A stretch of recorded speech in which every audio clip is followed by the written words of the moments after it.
শনিবার ১০০-র বেশি আফরান নিশোর ভক্ত জড়ো হয়েছেন এসকেএস স্টার সিনেপ্লেক্সে দাগি সিনেমাটি দেখতে।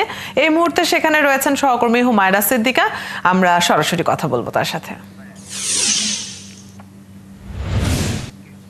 হুমায়রা, দাগি সিনেমাটি দেখতে আফরান নিশোর ভক্তদের উন্মাদনা কেমন দেখছেন আজ?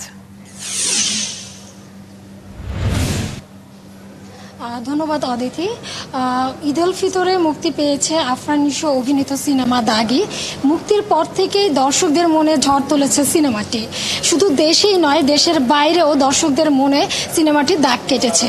আমি এই মুহূর্তে রয়েছি মহাখালীর এসকেএস টাওয়ারের স্টার সিনেপ্লেক্সে।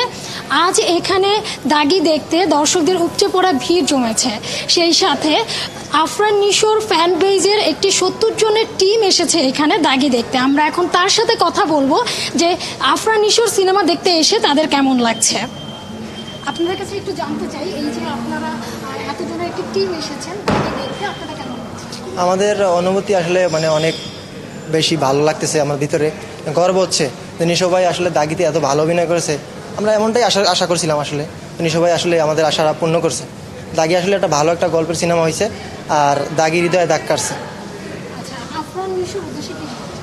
নিশো ভাইয়ের উদ্দেশ্যে বলতে চাই, নিশো ভাই আপনাকে অনেক বেশি ভালোবাসি, আর আপনাকে যখনই দেখবো একবার জড়াই ধরতে চাই। আমরা ৭০ জনের মতো আসছি। আমরা আসছি বিভিন্ন জায়গা থেকে, ঢাকার বাইরে থেকে, যেমন বরিশাল, পাবনা, তারপরে রাজশাহী, টাঙ্গাইল, ময়মনসিংহ, বিভিন্ন জায়গা থেকে আসছে।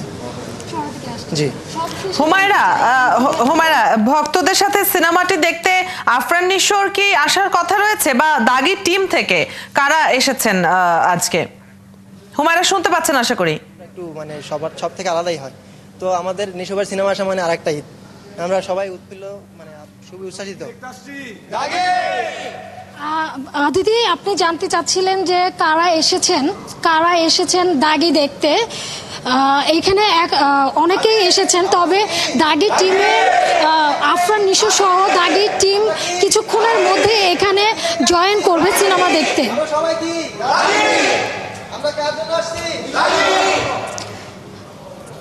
অদিতি, আপনি দেখতে পাচ্ছিলেন যে আফরান নিশোর ফ্যানদের উচ্ছ্বাস। তারা দাগি দেখতে এসেছেন এবং তারা দাগি দেখার জন্য এত দূর থেকে জার্নি করে ৭০ জনের একটি টিম এসেছেন এই মহাখালীর এসকেএস টাওয়ারে।